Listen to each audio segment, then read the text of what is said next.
C'est une visite d'État de haut niveau, celle de Droupadi Mourou, la présidente indienne en Algérie, sur invitation de son homologue algérien Abdelmadjid Tebboune. Arrivé hier sur le tarmac de l'aéroport Ouari Boumedienne d'Alger, c'est en grande pompe et avec tous les honneurs qu'a été accueillie la représentante indienne. Au programme, entretien bilatéral avec son homologue algérien, discours au Parlement et passage par le Forum économique Inde-Algérie. Un marathon de 2 jours pour consolider les relations entre les deux pays, amis pionniers du mouvement des pays non alignés. Une visite dans un contexte où l'Inde cherche à établir des partenariats solides avec les pays africains, surtout dans le cadre du G20. Une volonté pour New Delhi d'élargir ses relations économiques et diplomatiques dans le continent. Écoutez.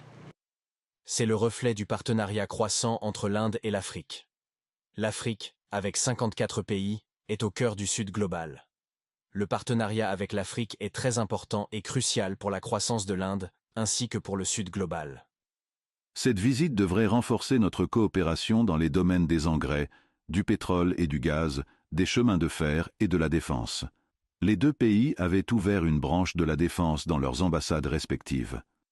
Si les relations politiques entre les deux partenaires ont toujours été bonnes, les échanges commerciaux, eux, n'ont pas suivi la cadence. Selon l'ambassade de l'Inde en Algérie, les échanges entre les deux pays ont atteint un pic de 2,9 milliards de dollars en 2018 avant de chuter à 1,5 milliard de dollars en 2021. Cette visite devrait être également l'occasion pour les deux pays de lever tous les malentendus survenus suite au rejet de la demande d'adhésion de l'Algérie au BRICS. L'Inde serait l'un des pays ayant opposé leur veto à l'intégration de l'Algérie. Écoutez à ce sujet l'analyse de Zoé Ruiz, expert algérien.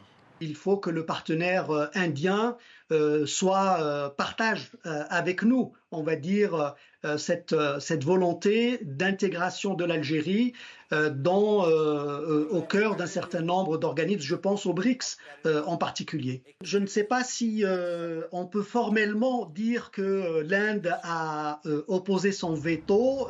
Il semblerait en tout cas qu'un certain nombre de membres des BRICS se sont opposés à l'intégration de l'Algérie au sein de cette instance.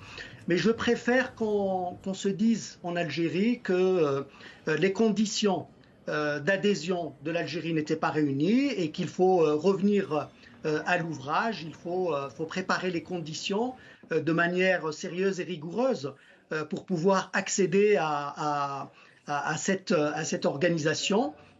Et il faut évidemment le faire partager à chacun des membres des BRICS en bilatéral. Je sais que l'Algérie, de par ses représentants, avait eu quelques échanges avec un certain nombre d'entre eux, pas tous, hélas. Et donc, ça a donné les résultats que l'on a connus, c'est-à-dire le fait que l'Algérie n'a pas pu accéder à cette organisation.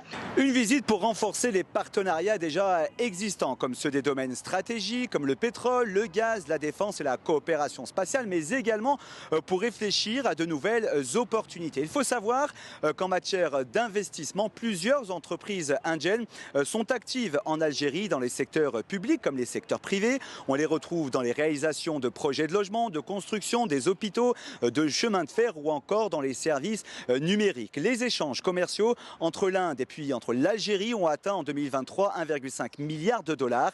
Les principales importations algériennes concernent le riz, les biens d'ingénierie, les produits pharmaceutiques, les produits chimiques et les plastiques. L'Algérie, quant à elle, exploite vers l'Inde principalement des combustibles, des huiles minéraux, des engrais et des déchets de papier. Aujourd'hui, même si l'adhésion de l'Algérie au BRICS n'est pas encore à l'ordre du jour, le pays, lui, souhaite déjà coopérer avec la Banque des BRICS. Alger mise sur une adhésion ciblée et plus avantageuse par le financement de la nouvelle Banque de développement des BRICS à hauteur de 1,5 milliard de dollars.